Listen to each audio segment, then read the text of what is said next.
welcome to another rousing episode of the World 1-1 podcast. I am your intro host for the evening. I am Larry, the Red Velvet Nordic Beast. With us we have, as always, Eddie V, the Chocolate Wonder Thunder from Down Under, and also joining us is the Lord of the DNA Podcast Network, Corey Deering. Yay! Yay! I made it. The Blue-Eyed Beast. My bosses has welcome back. Well, welcome, actually. And I feel like we've done like 5 podcasts this week. Dude, I did like 7 podcasts last week. I'm here. Thanks for having me, guys. Oh, definitely. Thank you. I kind of wrote it off as a dead issue, like I told you. You know, it was like 6 months that we had talked about stringing our show into DNA, and then it just kind of fell off the map. And I'm like, I guess it wasn't going. And I got a message from Corey here about a week ago. It's like, hey, I got your shit added. Yeah, I was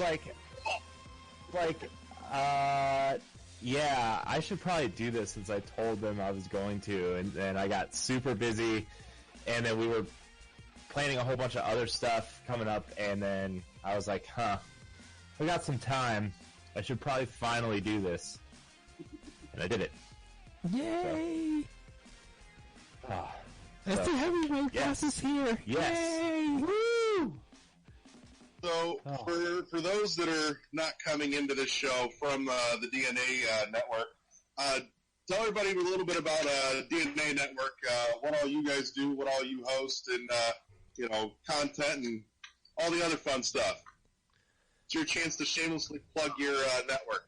Oh, geez. Okay, so DNA Network, all of our content is on DNAnetwork.net and YouTube and our podcasts and stuff. Basically, we started out as like one gaming podcast, and then we were like, oh, well, we could probably grow this and make it bigger. And so we do a Nintendo show called Pal Block, which is now on podcast services. We do NGO Radio, which is probably our flagship podcast at this point, I would call it. And it's our big community show that me and Matthew Keel host, and Ed's on there all the time. And Larry, we got to get you on there. Whenever you're ready. And then we have a couple more things planned.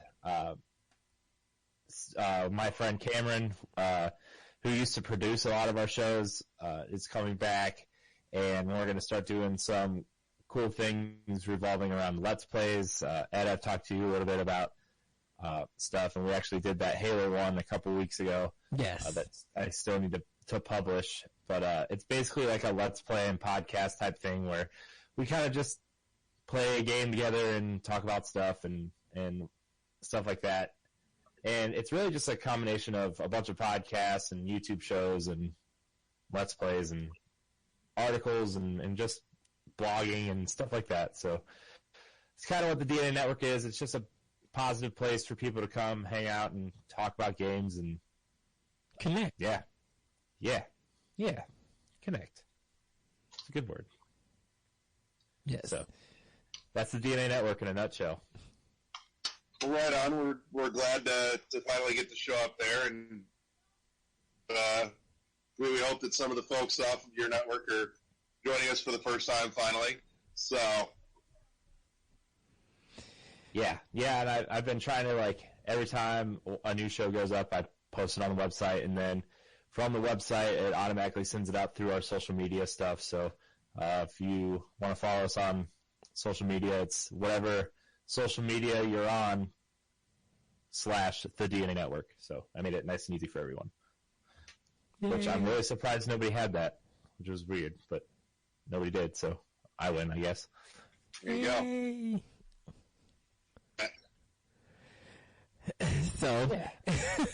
So everybody, I will be taking over hosting duties. Thank you, Larry, for that intro. Always doing an amazing job. Speaking of hosts, where is Adrian? I'm going to slap him. Do you know what? Adrian's been more absent than present these days. Yeah, I don't care if he's making his fancy games. I don't care if he's like, playing Splatoon. I need him here. I will drive to Canada. I'll find my passport and drive to Canada, slap him around a little bit. Well, the Minister of Maple... Let him know that he's being called out. Yeah, the Minister of Maple has a lot of stuff going on Sundays. So Yeah, I'm just messing with him. I am excited for... What's his new game? Bugs Are Stupid? That's his new game? I guess. I have not one idea. Yeah, so I am excited to play that, though. Put it on Switch. Good luck with that. I told him I told him what he should have added to a Tune Cycle for DLC, but he said no.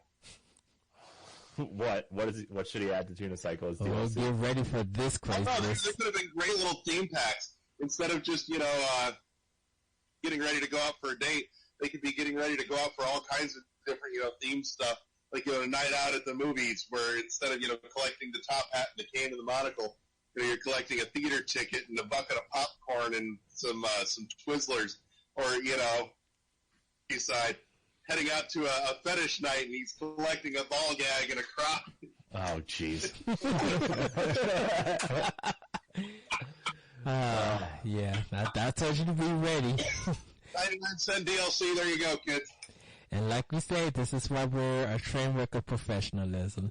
Well, everybody, we're going to get off with the show, like we normally do. We're going to go to our guest. Corey, what have you been playing? I've been playing so much Twilight Princess HD. Yes. Okay, so there's like this running joke that Twilight Princess is the best Zelda game, and everybody makes fun of me for it. But I've been playing it, and yeah, the open world is kind of empty, and yeah, every time you go into a new area, it loads into a new area. But those dungeons are so good. Those dungeons are just so much fun, and when you figure something out, it's simple enough, but when you figure it out, you feel really smart. And I'm just getting to the Death Mountain dungeon.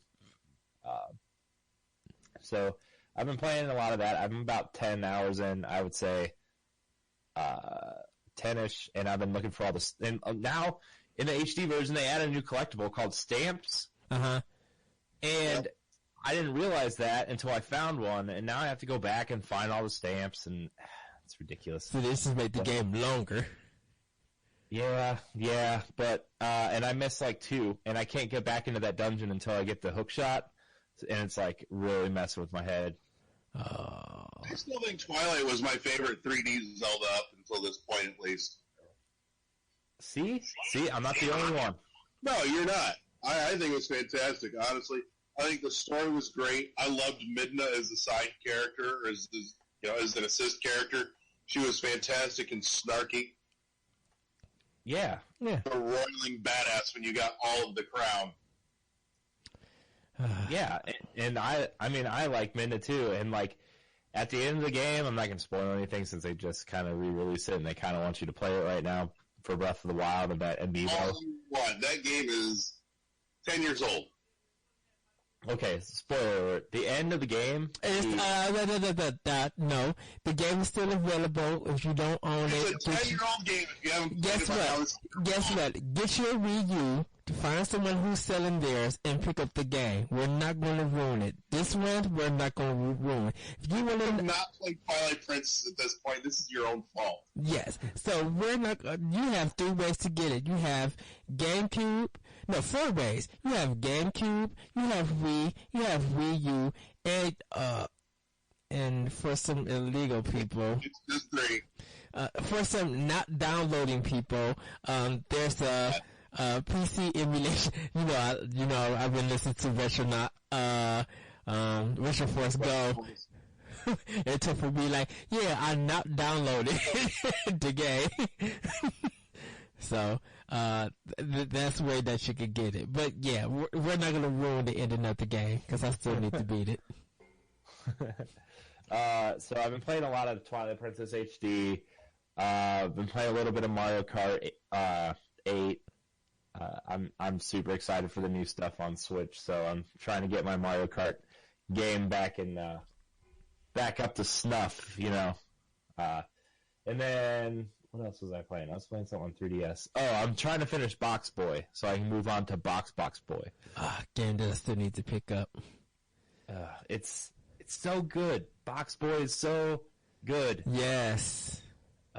It's just so simple and fun, and I really don't know how to explain it, like, the feeling it gives you when you solve a puzzle where, like, you use the minimum amount of blocks to get through the puzzle, and you found all the crowns in the level before you move on to the next one, and you just feel like, and if you mess up, it sucks, because it takes away your boxes, and you need to conserve boxes for the harder levels. It's kind of like, there's this indie game on Xbox 360 called N+, and I think PS4 has. Oh my god, I love N+. Yeah, I was so iffy about that game. I bought that on DS years ago, and it was phenomenal. Because it came out. And took away the level creation because people were making giant swastika levels. Oh my gosh! Wow.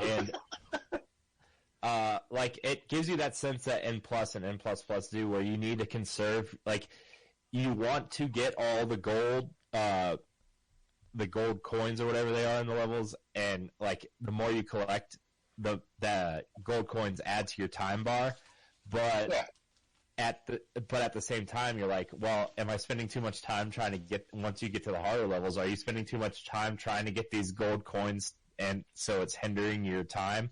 And it's that kind of balance that I feel in Box Boy, when you're trying to use the right amount of blocks. It's just so good. It's so good, and it makes you feel good when you've conserved your boxes too. And all the stupid little costumes you get in that game, like the rapper, the rapper costume's really funny.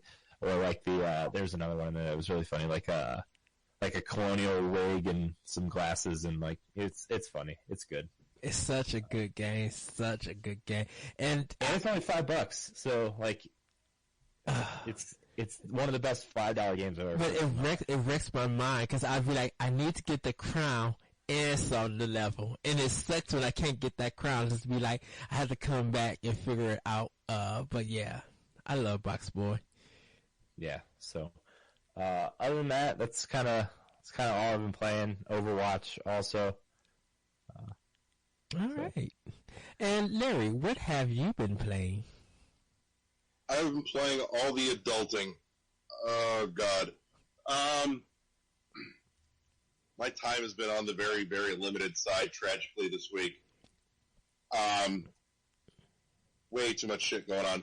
That being said, more than anything, I've probably just been watching a whole lot of Twitch. Honestly, half of that is just because my wife will actually put on various Twitch feeds of Metroid this and that because she likes watching it. Uh-huh. I can't get her to play it, but she loves to sit and watch it. I did pick up one or two goodies this week, though, just because I found them like, oh, that's cheap, and I don't have it yet. I found a copy of Sunset Overdrive, brand new, day one edition at Walmart for $9. So I'm like, that's fine. Yeah, sweet. So much fun. It's on the list. But that, and I went and I put down a couple more reserves for my Switch. I managed to get the last Pro Controller reserve at my local GameStop. Dropped a couple bucks to reserve Binding of Isaac Afterbirth, because the launch copies are supposed to have some extra goodies in there, and I'm intrigued. So, branching out of my box a little bit, and I'm also reserving Has Been Heroes because it looks interesting. See, I thought that was a digital game only. Physical copy. Yeah, there's a physical copy. I pre-ordered it too. Is it for $20? The physical copy? I think. Hold on. I got my receipt right here. Let's see. Hold on. It's $19.99. Okay, so it is 20. Okay. Yeah. The first budget Switch game. There you go. Yeah, it'll be gone by then. People would But buy it looks so good. I wish they would. I wish GameStop would put the other game on there. That the one that they put out earlier. What was that name? It was like, yeah, that one. I wish they would put that on Switch, but. Well, we'll see. I wish everything was on Switch though, so I don't even know what I'm talking about. We'll have that discussion another time. But I think we've had a discussion 3 times in the last week without podcast. Yes. Yeah, Friday night for the last 2 weeks we had that discussion. Okay, so let me explain to me, and now I'll get to what I've been playing and what I picked up also. Explain to me about, I think you complained about the Zelda collection. They threw it online. And yeah. I'm sorry, this is a raging pile of horse shit. The evening of the Switch reveal, right after, GameStop put reserves available on their website for Breath of the Wild Master Edition. You know, all the stuff that's in the special edition, like a little statue of the ruined Master Sword and all that. yes. I wanted it. I was happily going to drop money for that. Yep. And as Eddie well knows, because I recorded the Switch episode from my car because I was happily camped out in front of GameStop all fucking night, so I could, you know, be first in line. First in line, 10 a.m., the door opens, and basically the first thing he tells me is that, yeah, there's no Master Edition reserves available. They were all gone online. They did not to go to the stores when they opened. Yeah, I did the same thing. I was second in line, and I went to pre-order. I was like, I want to pre-order the Zelda Master Edition. They're like, we're not taking pre-orders. And I'm like, why not? They're like, I don't know. They said that we weren't getting any. I'm like, they put them all online, and they fucking sold out before they even opened doors. which doesn't make any sense. Like, you would think you would want to allocate some to the stores in the first place, Right, because now they have to. I mean, because that's what they're doing to Switches. They're canceling online orders to give more allocation to the stores. So why wouldn't you do that for that? But don't you have to pay the whole thing online? Yeah, but they don't charge you until it ships. So it ships. It's the Amazon thing where, like, they don't charge you until it's processed and shipped. Because I know okay. Because I know they take the money out of my account when I actually order it. Like, when I confirm it, then they actually take the money out. So when they ship it, there's no problem. But that's so weird. Like, yeah, and it really made me mad because, like, they did that to me too with the Majora's Mask Special Edition when it came out for 3DS. Like, I really wanted that Skull Kid statue, and they were like, "Oh, we're not taking pre-orders on it." I'm like, but it's like, it just makes me mad because there's online. Okay, yeah, I understand people are gonna go online, but there's tons of people that still go to stores, and like, that's the reason why I pre-ordered my Switch in store because, I mean, everybody who listens to anything that I'm on knows how much I absolutely love GameStop. And, you know, I pre-ordered my Switch in store because you're guaranteed to get it in store, whereas online they can cancel at any time because they don't have enough to allocate. And so that's why I went, and I think they should do that for special editions too. And like, it's not like the Halo 5 collector's edition where you can walk into Best Buy and there's going to be 300 of them sitting there and then they're going to be $30 on Amazon 6 months later. Like, Nintendo, when they say this is a collector's edition, it is a real collector's edition, and Right. that just sucks that you can't say, oh, well, I'm a huge Zelda fan, I can't go to the store and pre-order this. And it sucks. And it sucks even worse for people who live in rural parts of the country and, like, don't have great internet. They can't sit there and refresh their computer every 5 seconds. And, like, I was on Amazon's website and I was on GameStop's refreshing, and it said, it went from this item is not yet available to this item is unavailable. And I was like, come on, really? I refreshed and it took 3 seconds to refresh the page. And you tell me they're all gone already? and so many people are going to be trying to resell it at a higher price. I'm just like, Yeah, I mean, people are already trying to resell it, like, by like $250 and $300. And like, I like it, but I'm not going to go pre-order. I'm not going to go pre-order someone else's pre-order on eBay because I want this thing so bad. we're going to have had a discussion about that. Like, people reselling like new products, because they did that with PS3, they did that with 360. Like, with every new console, they always do it. What'd you say, Larry? But scalpers will forever be a thing. It's just what it is. But it's just like I don't know. It just feels so unfair that it'd be like 10 of them in line, and they already have a set on how many they're going to get, so then they can put it online, and like, set at a high price, because that's what they did with the PS3. And I'm just like, it's already $600. Why would people pay more to get a system that, we could just wait in store for it to restock? Yeah. So, yeah, and like, the thing is, these aren't going to restock.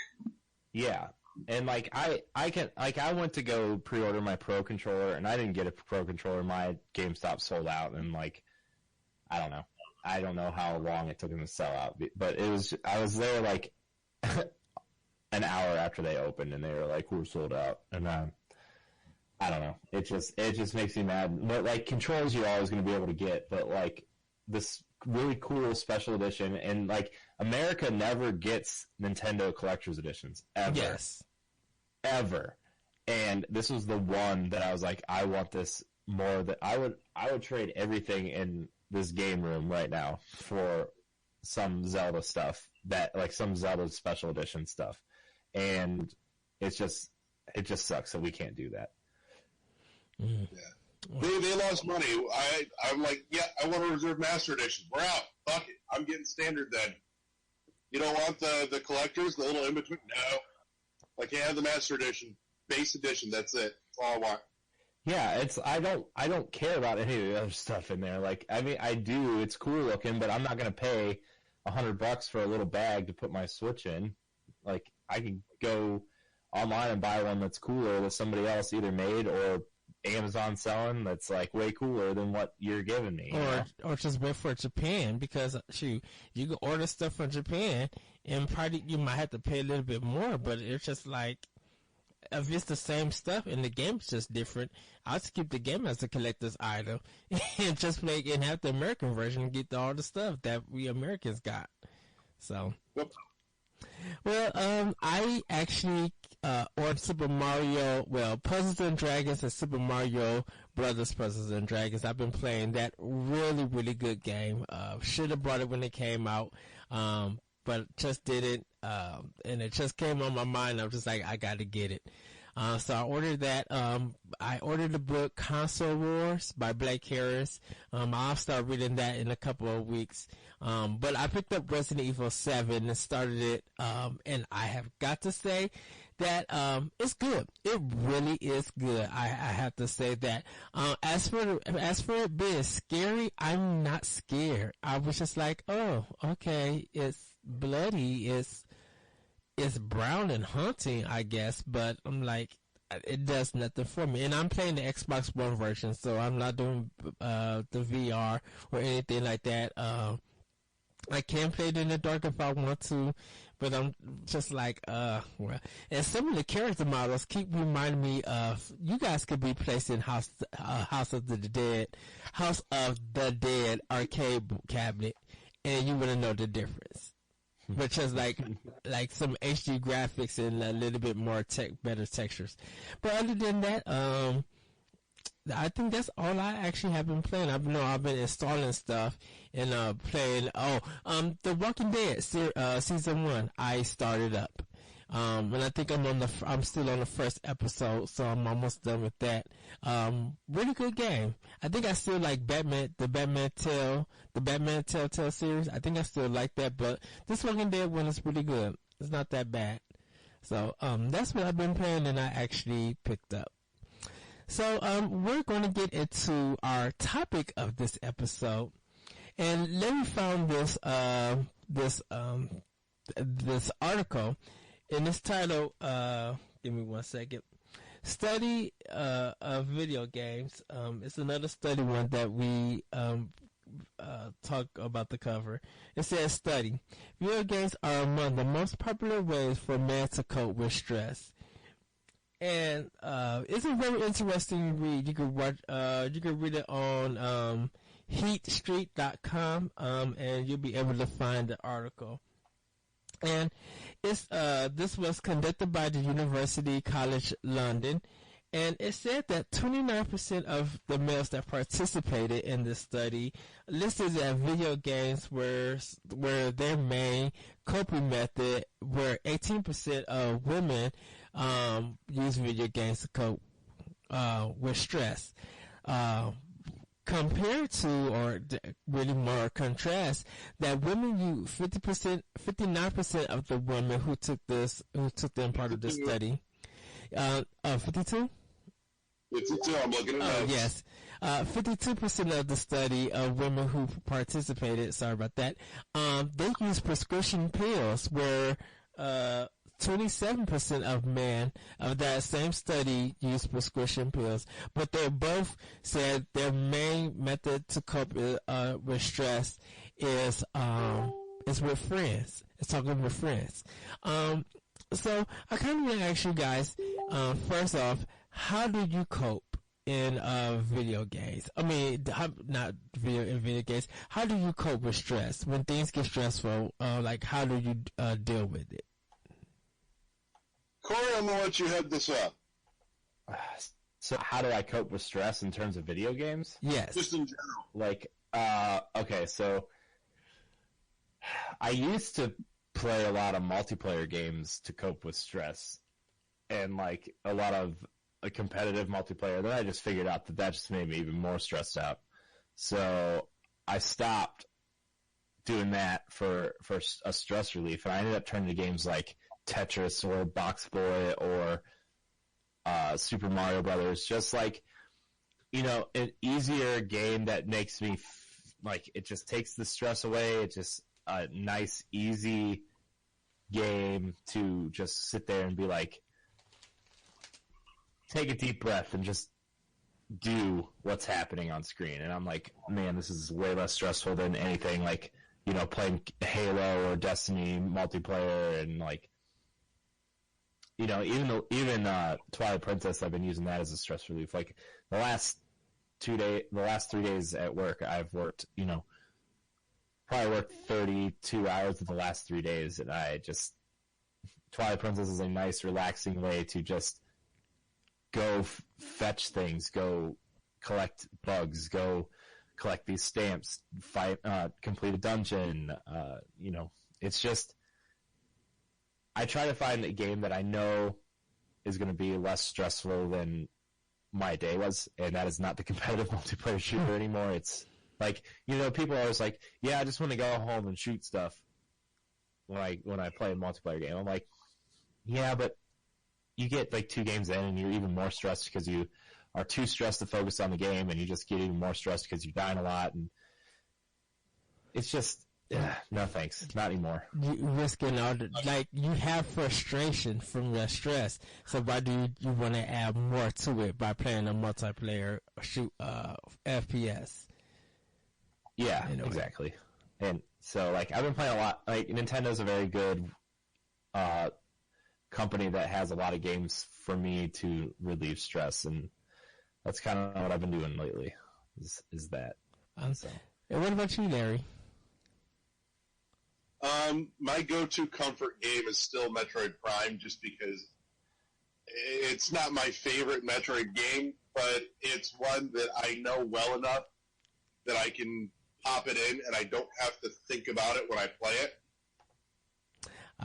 It's generally soothing to me to just kind of wander around and go, missile tank, missile tank, missile tank, grab an artifact, there's a power-up, missile tank, missile tank, energy tank, oh, hey, there's a pretty thing, shoot the birds.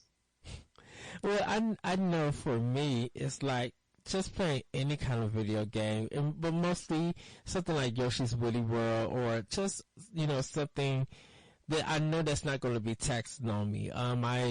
I know I like playing like Final Fantasy 12. That was a good stress reliever because that grinding took my mind off of whatever problem or the situation was at hand. And of course adding some nice music to it, like listening to the classical score of Final Fantasy 12, kind of like relaxes me.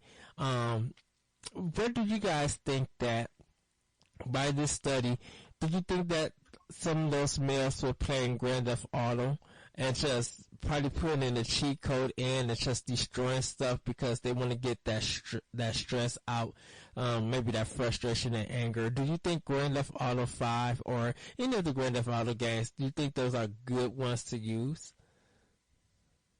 I think there's something fairly cathartic about that. It's not my cup of tea, but I get it.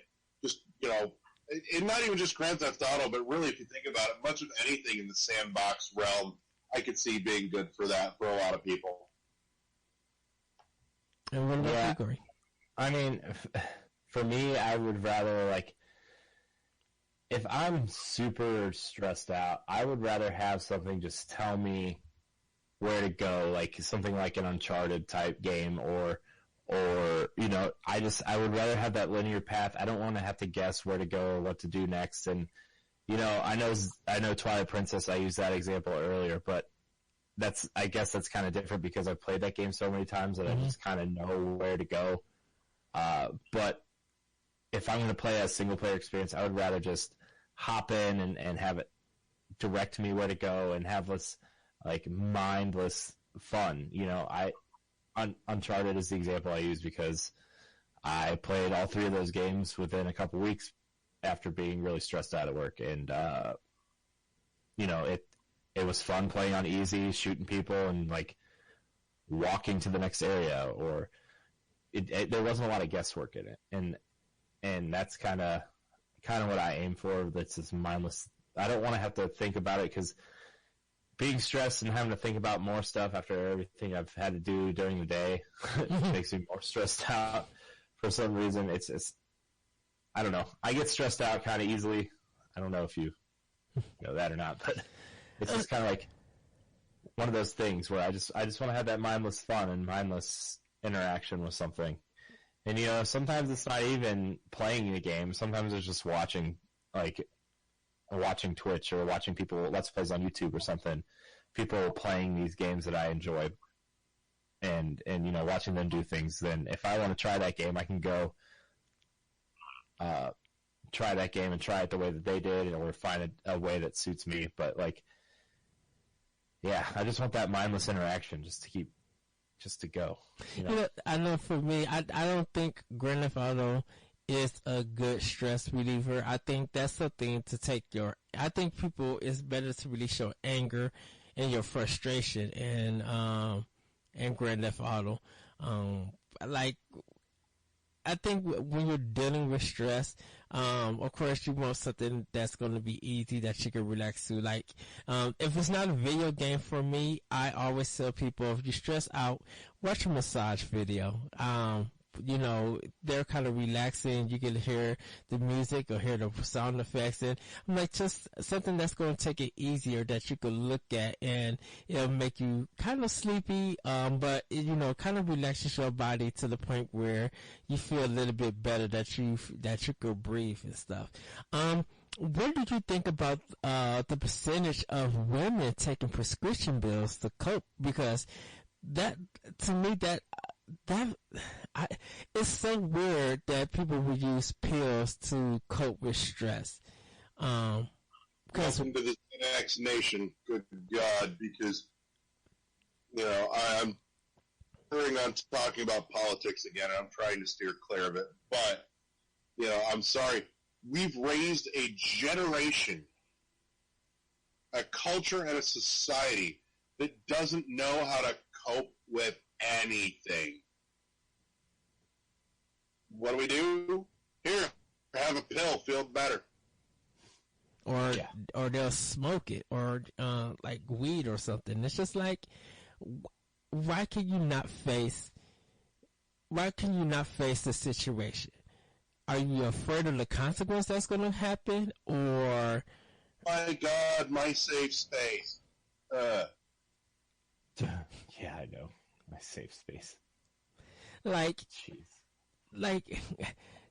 I feel like that's a pill thing because, do that transform into addiction? Like, every time you get stressed, do you now need to always pop a pill for it?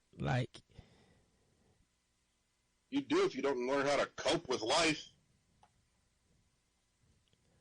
You got one or two options. You can either learn to cope or you can keep doing what you're doing. I'm actually surprised it's only 52%. But but it's still high with the men, 27%. They do the same thing out of the study, and it's just so if you guys would rather do pills then you guys play video games. I mean, it's good that you guys are using video games to cope with your stress. And yeah, it's good that you're talking with friends, but I'm just like, that's a very high rate on both sides. 52% of the women. Oh, go ahead, Lee. I'm also likely to go out to the bar, get a pitcher of beer, and shoot some pool too, though. So, yeah, it's not my only option. I know how to actually interact with people in society, and so I do that sometimes, and it makes me feel a little better. Well, and I think that's the one that was just like they prefer talking with friends. So being social is the kind of the best way to cope with your stress. And it's really just talking about what's been on your mind, what you've been dealing with.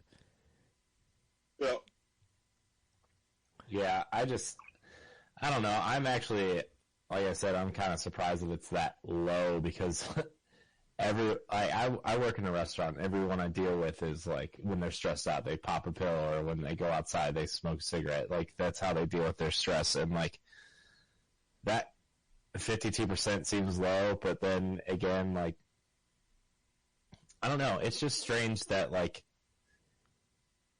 it's just this culture now that we have where a pill can fix anything you want it to, depending on whether it really does fix anything or not. And like, if the problem comes back, we just take another pill to relax, or like another pill to fall asleep, or another pill to relieve stress. It's kind of ridiculous. I mean, I don't take any pills to relax or anything. It's just like, I don't know. It just never. You make your body have a dependency on something. So, instead of you, work talking it out or finding something that's going to make you relax, you depend on that.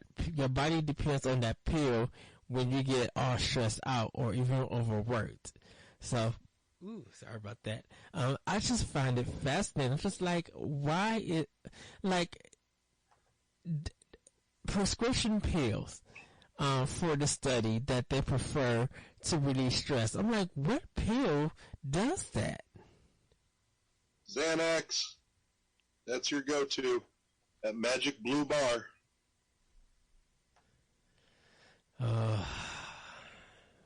That. I mean, really, if I was going to take a pill to relieve stress, it would probably be Viagra, because at that point, I'm going to take it out on somebody, and I know I can go the distance. But, I'll be on my way. I could go the distance. I could free. Okay, let me stop. I love Pocahontas. That's my movie. It's very weird though. Because I look, they didn't tell how many people actually took this test. But it would be interesting to see. Find the size of that study if you dig for it, but I didn't dig that. I just thought it was interesting.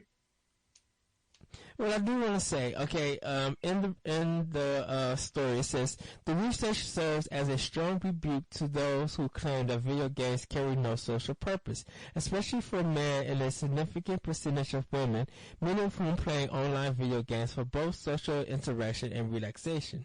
In addition to cooperative online games like Destiny and World of Warcraft, even competitive video games serve as venues for social engagement and establishing friendships, especially in the communities that revolve around them. It certainly goes against the common belief that video games are murder simulators for male-adjusted psychopathy. Because anytime it comes to a study with video games, and me and Larry talked about this, Grand Theft Auto always come up, and the studies all about do violent video games make other people make you violent or aggressive or stuff like that? And not necessarily it does. Because I feel like, personally, I'm just like, it's a video game. You might get into it because you're winning at the point, but since it just depends on the person, that actual person who plays it. It doesn't speak for every gamer that if you play a video game, you become aggressive. That doesn't happen. I don't become aggressive when I'm playing Yoshi's Woolly World or Kirby's Epic Yarn. You know, I don't get aggressive by playing Tetris. Like, do I want to drive my car and hit somebody after I play Mario Kart? No, because my thing is I'm having fun. Yeah, so, and that's like the big thing that I've had to like do lately in my gaming life, where like, you know, I used to be super into Halo. I was into Halo for a long time, and I was into Gears of War for a long time. And as I got older, I found myself having less fun with games like that and more fun with games like, I don't know, like the Lego games or like Nintendo games or, you know, challenging games like Bastion or N++ or, you know, getting away from that competitive shooters. And don't get me wrong, I still love Gears of War and Overwatch, and God knows I played enough Destiny the last 2 years, but you know, I've found that games with a less competitive edge, I should say, have provided me more fun in the last few years, and I found myself more in the I want to play this fun little experience, or I want to have this co-op experience with friends other than like this competitive, because like being competitive, there's so much stress that comes with being competitive, you know, and the older you get, like the older, like as I'm getting older, like I have less time to be stressed. I don't want to be stressed because, you know, there's so many other things that I would like to enjoy in my life that I'm trying to make my life as stress-free as possible. You know, work is stressful whether you enjoy your job or you hate your job. It's just, it comes with the environment. So like, if I'm working 10, 11, 12 hours a day at my job, I don't want to come home and be stressed. I want to come home and relax and, you know, have a good time with my wife or sit down and play a game that's not stressful, you know, and right. That's something that I've found myself maneuvering towards in the last year, I would say, you know, so. I completely understand that, you know, I do, you know, stuff like Mario Kart, the simple, jump in, play a couple rounds and jump out kind of thing, like that's great, you know, and stuff like, you know, Gears and Halo and every other online multiplayer shooter has its place when you want that good adrenaline pump, but when you're trying to come down, you need something that's not going to get you further wired. Yeah. Yeah. And like I purposely like schedule that game time like in that space, that gaming space, prepare myself to be like, okay, so on Wednesday nights is when I record a show with my friends, and then we either play Overwatch or Destiny or Gears of War or something competitive. And I'm like, okay, this is the time where like I have to put myself in the right mindset to be like, okay, you're going to be stressed out for a little bit, but you're going to be okay with it because you're telling yourself that this isn't like when you're coming home from work. You are planning this time to have your competitive stress, whatever. And like, it's actually worked out really well for me planning that kind of game time around that day, whereas every other day I can come home, I can play something less stressful, and it's like, I don't know, I guess it would be good time management or whatever, but like it's actually really helped my overall stress level, you know? You've created that dedicated manly gaming time where I'm going to sit down and pound 7 Mountain Dews and smash 3 bags of Doritos and kill everything that moves. Exactly. Wow. Exactly. It's like dedicated guy time, yes. I don't have none of that. Well, I don't pretty much have a life at the right. I mean, because like that your dedicated manly gaming time is I'm going to drink 3 chocolate milks and have a Pop-Tart. Yeah, pretty much. No, every day we're talking about something in a Facebook chat, and he's like, "I'll be right back. I gotta go get my Taco Bell $5 box." And I'm like, "Gosh, I want Taco Bell so bad." Or milkshakes or stuff like that. And then sometimes don't even make it like, yeah, I was gonna go, but I rolled over to the left and fell asleep. Oh man. So, jeez, $5 box. Can I tell you how good of a deal that $5 box is at Taco Bell? If you don't preach, go ahead and preach. I'm gonna let you go ahead and minister right now.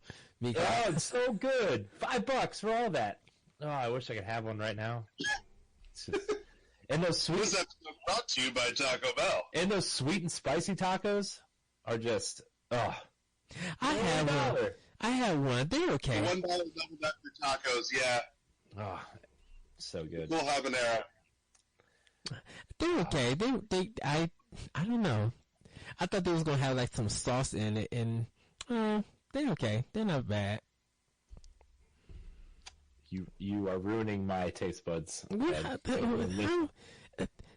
delicious. Look, all the best thing Taco Bell's added to the menu since the Cheesy Gordita Crunch. Okay, now that right there, I agree. You minister right now. That I agree. But see, you went to Canada with your wife, and then talked about all that food, and I'm just over here, just like, look at this dry burger from McDonald's. And here you I know. Oh, that food was so good too.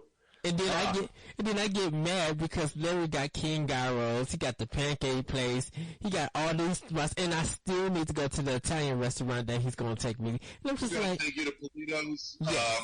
We got to take you to Temper Grill, and we got to take you over to Hanayori. Yes. So Temper Grill, man. All about the lamb pops. Yeah. So you guys are making me really hungry right now. I mean, because the highlight over here in my the highlight over here in my area is a KFC, Popeyes, and an Arby's. I mean, we got McDonald's, Wendy's, and Burger King. Huh? Well, actually, it's because we live closer to the Navy base. Your food selection screams hood. Yes, True. That is true. that I would not deny. And then it's just got some Chinese place and some old taco place. Yeah. I had to take a picture of it, of all my food places. All our food restaurants or fast food places are all at one spot. Like, any place to go actually sit down and order and wait for your food is like on a highway that's close to me. That's like the first place. Then everything else you gotta drive 30 minutes to. You gotta go to like a whole nother city. Jesus. Yeah, cause all the big restaurants is like by Six Flags, Larry. Here and yeah. So now I'm just super hungry. So thanks guys. Oh, you're welcome. I had Chipotle for dinner. I had a double steak burrito from Chipotle, and they didn't charge me for the extra steak. Okay, I'm gonna just clap my hands right now because you've been blessed. Man. God was just like, here you go, just have some extra. Gosh, man, now I'm like super hungry and. Well, Corey, you don't get yelled at about Panda Express like I do. Like, I don't have it that much, but I got yelled at by 3 other people about me getting Panda Express. Panda Express is terrible. Oh man. So I mean, man, I hope we're getting Chinese food this week. We talked about it last week, me and my wife, and now it's like, man, now I want some sweet and sour chicken or like, yes, just something, man, something, some fortune cookies. Fortune cookies are secretly the best dessert ever created. But they don't point that out. But it sounds like 5 of them, and they don't do like one of like. Can you just throw some more extra in? Yeah, I want like a whole barrel of fortune cookies. I just want to go into a Chinese restaurant and be like, buy them by the bag at like Sam's Club. But they don't taste right. The Chinese people are kings of mass production. Where are my cookies, and why am I only getting one? I know there's like 5 million of them back there. Oh my goodness, something just crossed my mind. If Girl Scout cookies start doing fortune cookies, I think I would buy like 4 boxes. Won't be so poor. Mint chocolate fortune cookies. Get on the Girl Scouts. Up, bud. Don't you dare get my hopes up. Because now, oh, man. I'm just saying. I'm literally just saying, if I walk down the street and I see in the hood that some girls got some mint cookies, fortune cookies from Girl Scouts, I'm buying like 5 of those boxes. Up those boxes, girls. Get it together. Here's your money. Go get your badge and move on. Dude, this is what we warned you about, Corey. There is no form or function to this show. Just whatever the there's no form or function in anything that we do either. Corey, Adrian just sent a question to you. He put 2 question marks like, huh? I told you. I told Adrian that you were calling him out. He finally responded back. He's like, what? He's too focused on swatting bugs. Clearly. Yeah. But we're going to move on. The problem is when he releases that game, it'll never be perfect. It'll always be full of fucking bugs. And we're going to move on. Adrian. We're going to move on to the next section because I can't with you at this moment. So, we're going to ask our guest, Corey, here's the pitch. So, Corey, do you have a pitch for a video game or any kind of idea? Yeah, I do, actually. I have 2, actually. All right, go ahead. And both of them involve Teenage Mutant Ninja Turtles. Yes. I want extra mad he wasn't here. Yeah. Well, you know what? That's his fault. That's his fault. Yes. So there was a rumor a long time ago that Rocksteady was going to be working on a Teenage Mutant Ninja Turtles game, and it never came through. But an open world style, Arkham style game where there's this huge sewer maze underneath the city, with the Teenage Mutant Ninja Turtles, and you could upgrade your turtles with like a light RPG element similar to something like Tomb Raider. I think that would be super cool, and like you would learn new moves as you moved through the game. You would unlock new areas of the city as you learn these new moves, or had new modes of transportation, or you could drive the van around, upgrade that van. I also thought that Rocksteady would make an awesome Green Arrow game too, but that's just essentially Batman with bow and arrow, so we'll cut that out. But also, I was thinking of a Metroid style Teenage Mutant Ninja Turtles game where like the sewer was like this big giant sprawling map, and it was just this underground sewer, and like they were discovering new parts of the sewer, and as you worked your way down, it would be crazier turtle villains like Bebop and Rocksteady and Bowser's and Baxter Stockman, and you are literally giving me from Ultra Games, aka Konami, the first Teenage Mutant Ninja Turtles game. Yeah, but this one would be good and not ridiculously hard, and you wouldn't have a timed swimming bomb level. Oh, now if you want to talk about having stress, do not play that game at all. The music is good. I love the overworld music. Fucking awful. No, you know where it's at is the 2 that came after it, and then the best Turtles game, Turtles in Time. I beg to differ with you on that. The Super Nintendo version, not the arcade version. And yes, they did make a Genesis game called Hyperstone Heist, which is equally as good. I'm going to beg to differ. You know what? They might be the best Turtles games, but it's still not my favorite. My favorite Turtles game was Turtles 3 on the NES, was Manhattan Project. Yep, that game was awesome too. I've never played that one. Oh my gosh, Ed. Project. It was one of those things that, and people don't believe me. I'm just like, sometimes there are games that do get released that don't come up in my area. Like my Toys R Us or KB Toy Store, they never carried it. So I believe that. That game was awesome. I do like they took basically what they did with like the Turtles 2 was they ported the arcade game, and it was still just as hard as the arcade game, except you couldn't pump more quarters in to keep going. Where Turtles 3 kind of made it a little bit more manual to make it through the whole game. Mm-hmm. which is what I really liked about that game too. Well, I know. Well, it was a lot more varied. It was a lot, to me, it was far more interesting. It's like, hey, we just hijacked the entire island of Manhattan. Yeah. Yeah, it was Great good. big floating island in the sky. That shit was BioShock Infinite before BioShock Infinite. wow.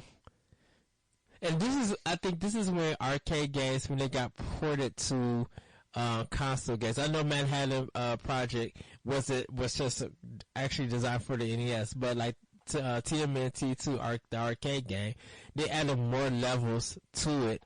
Even with Turtles 4, they added more levels to it because the arcade game level was like 7 levels, I think, and then they added like 3 more for the home consoles. Yeah, the arcade. Well, shoot, I don't know if did they add levels to 2? Yeah, they added levels. I know they changed stuff for Turtles in Time, but I don't know. No, they added levels. Yeah, they changed some stuff, but they added levels to both games because you remember when they turned there was a weather thing that turned New York into snow, and you fought that snow station because you had to fight the dog with the leather jacket. Yeah, he wasn't in the arcade game. Yeah, I guess you're right. So, but still. Oh, the music to that, it was so good. I've been sitting on this joke since you mentioned it. You know, the one that the Turtles game that was being worked on by Rocksteady Studios there that got canceled. Yeah. There's hope yet. I just heard that Bebop Studios picked it up. Good one. But like, I would really like a good Turtles game. I don't care if it's like a side-scrolling beat 'em up. Like Ed, we talked a lot about Tournament Fighters the other day. Yes. And like, I would love someone to just get that license and say, we're going to give you this whole suite of Ninja Turtles where you're going to have that co-op campaign, and then we're going to put a Tournament Fighters type mode in there with it, and just make it good. Like, I would argue that the last good Turtles games were the Super Nintendo and Genesis ones, like those side-scrolling beat 'em up ones, and like, I know they made the ones based off that second cartoon that were okay on GameCube and PS2. Like, those games were okay at best, and then that one based off the animated movie was not. I heard that was a disaster. It was okay, but it was not a Turtles game. Well, the animated movie was fucking awesome. Yeah, was that the best Turtles thing ever created? Was that fight between Leo and Raph? I've never seen it. The villain was phenomenal. I have to watch it. I've never seen it. Oh my gosh! Like, the movie itself is. That movie was okay, but like, the best fight scene in Turtles history was that fight between Leo and Raph. Oh, so good, so good. I have to seek it out. I was a big fan of that scene that was all set to Black Betty. That was great. Yeah. Oh, wow. Man. So good. Well, everybody, that is our show. But we have an announcement for our winner for our prize. You haven't. We had people. We all week have had a post up asking you to share the post and like our Facebook page. And truth be told, but Corey, give me a number 1 through 5. 4. Who's victim number 4? Daughter. 1, 2, 3. Wait a minute. 1, 2, 3, 4. Michael gets it, and I'll get a hold of him because he lives not far. Congratulations, Michael, on the win! Yay! Yay! So it was entirely random. Corey didn't even know this shit was happening. So if anyone doesn't believe me, blame him. Sorry, guys. Oh well. I do what I do. What? So we're about to go. Corey, this is part of the show. Tell you to plug your shit.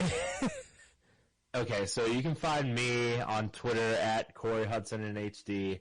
and on Instagram at Corey and HD. You can find all of our shows on our YouTube page, youtube.com/Digital Nerd Advocates Network, and on DNAnetwork.net. You can join our Facebook group, the DNA Network community page. You can follow the DNA Network on Twitter at the DNA Network. And, yeah, we've got some cool stuff coming soon, so stay tuned, I guess. Is that how that works? That's how that works. Yeah. I don't know. I've been doing this for 3 years, and I still don't know how it works, so. Well, join the club. Well, Eddie, plug your shit. you guys can find me on Twitter at ThatRachelCode. You can find my podcast, Optional Opinion, on SoundCloud, iTunes, Google Play, or other podcast apps, but you can mostly find it at the AnomousRadioNetwork.podbean.com. You can find World 101 Podcast on SoundCloud, iTunes, Google Play, and other podcast apps, and will still soon be on iTunes. But if you want to check our homepage for World 101 Podcast, it's at shoutengine.com. I do a blog series called Optional Opinion on IGN. You can find that under Anime ENIME. This week I just did girls and their questionable worlds, where I talked about girl thing games. So you can check that out. You can also check out some of my writings at skirmishfrogs.com, where I have a series called The Moment. You can check out Connected, Podcast Connected, and Nintendo Pod Sessions on Team Nerd, TEAM, and the number 3 RD, where I do with my good friend Kyle Waite. Also, I am part of the DNA Network, where you can check some of my blogs out, and I rock out with Corey doing Nintendo Power Block, which you can catch on Tuesdays and Fridays. For those episodes, we have great discussions. It's positivity all about Nintendo. And other than that, you can check me on Twitch at The Lyrical One, where I do a Let's Learn series. I should be back to doing that. I got another game coming up that I want to play and show you guys and talk about. You can find me on Xbox One at The Lyrical One. You can find me on PSN as Okamical, OKAMICAL. And you can find me on Wii U under Optional Opinion, all one word. Jesus, I forgot you so much. Oh, and also you guys can email the show at world101podcast@gmail.com, WORLD11podcast@gmail.com. We want to know what you guys think about how you deal with stress, and as video games, one of the ways that you cope with it. So we would like to hear from you guys about that. Larry? Find me on Facebook. I run our page and head up the forums page for our show. Also on the Twitters at World1_1 Podcast. As Eddie mentioned, iTunes coming soon. I actually just emailed them, bitching at them 2 days ago, because it's been a week since we resubmitted our request for listing on iTunes. I still haven't gotten a fucking response back yet. So I plan on continuing to rage until that gets resolved. Also, just a heads up, make sure you guys hit up the World 101 Podcast Facebook page, because this week, giveaway number 2, we have one extra copy of She Remembered Caterpillars that we're giving away. Yeah. Same rules apply. Like our Facebook page, share the post, you're in. That's it. When we see you guys next week, we'll pick another winner. Also, bitch. Also, listen to the latest episode of Optional Opinion, where I actually have Corey talking about Destiny with me. So do check that episode out. I want to give that plug out there too. It was a very great episode. So That was a good one. That was fun. Yes. So Most fun I've had with Destiny in a year. So, and with that, everybody, we are out. Any last thing you want to say, Corey, before we go? Just thanks for having me. I loved it. It was fun. It was good times. Good times. Larry, I just want a big shout out to Corey for joining us tonight, more or less on the fly. Big shout out to anyone finally joining us for the DNA Podcast Network. We hope to see more of you guys around. Yeah, That's it. I'm done. I gotta go take some meds because frankly my head's killing me. Okay. It's not your fault. It just hurts. Oh, so, right. Whatever. And with that, everybody, we are out. Bye.